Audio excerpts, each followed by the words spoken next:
Welcome back, everybody.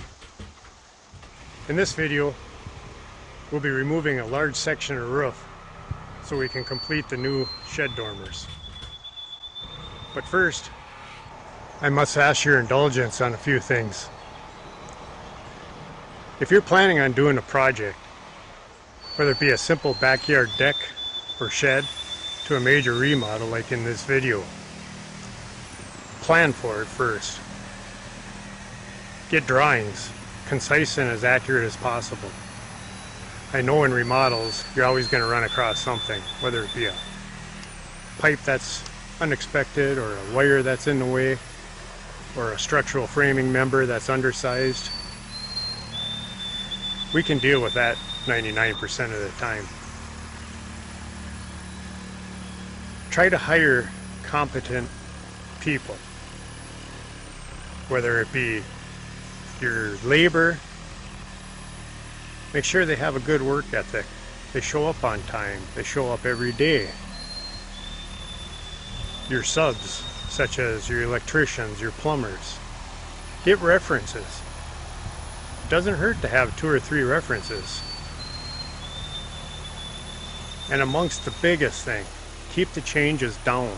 Once we start, there's nothing worse than having to go back, reframe a window because you decided on a bigger window, or change a layout of a wall. It's scenarios like that that drive costs sky high.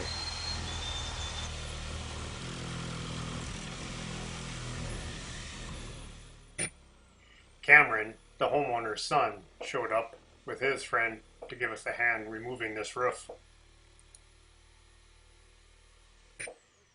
Right now, I'm just cutting from the peak down to the wall at the end of the front and back dormers. And that's where we're going to make our transition with our shed dormers. We're cutting the roof into manageable pieces, so when they're on the ground, we can still pick them up and throw them in a dumpster.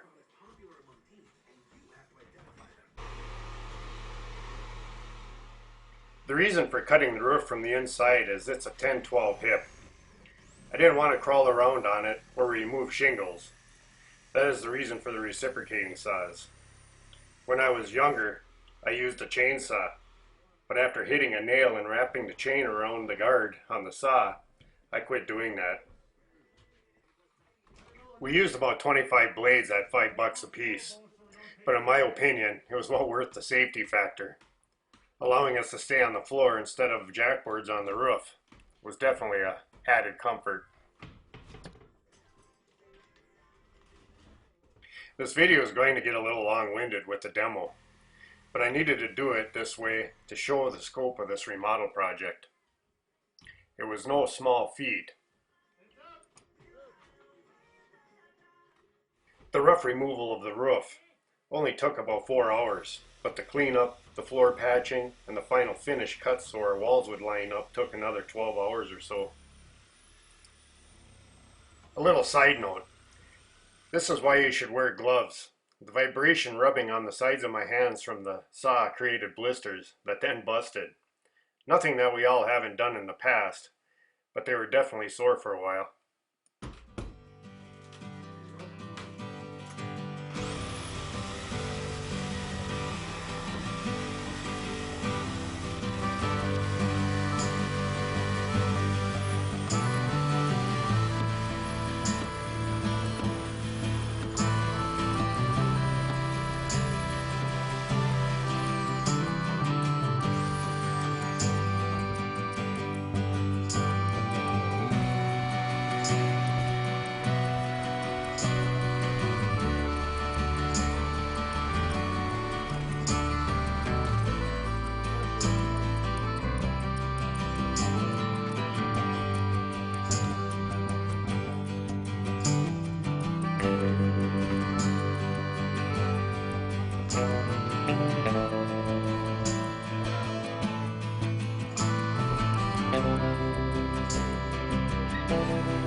You should be able to start seeing what the goal is now.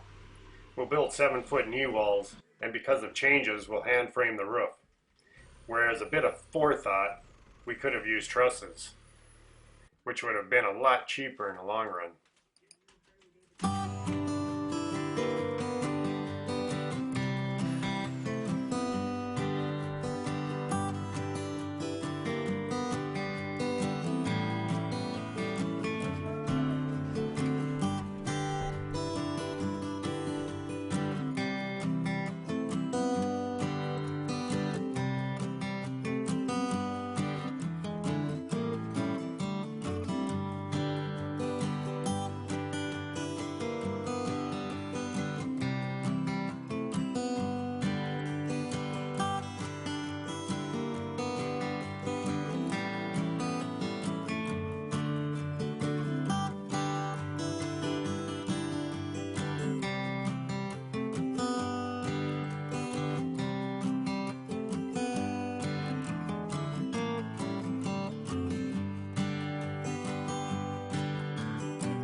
As I said in the beginning, this video may be a little long on demo and short on building, but I wanted to show the scope of the project and what the process really is.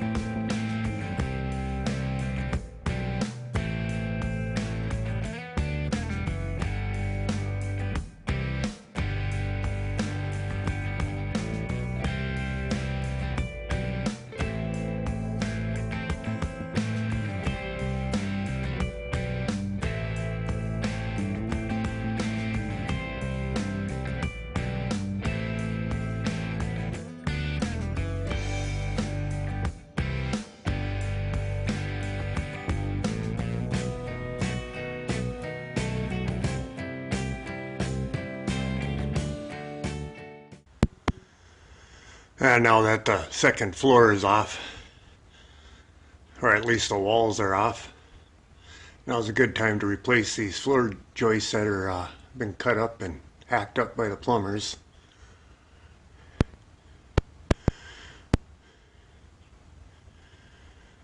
There's at least 3 of them that have to be replaced.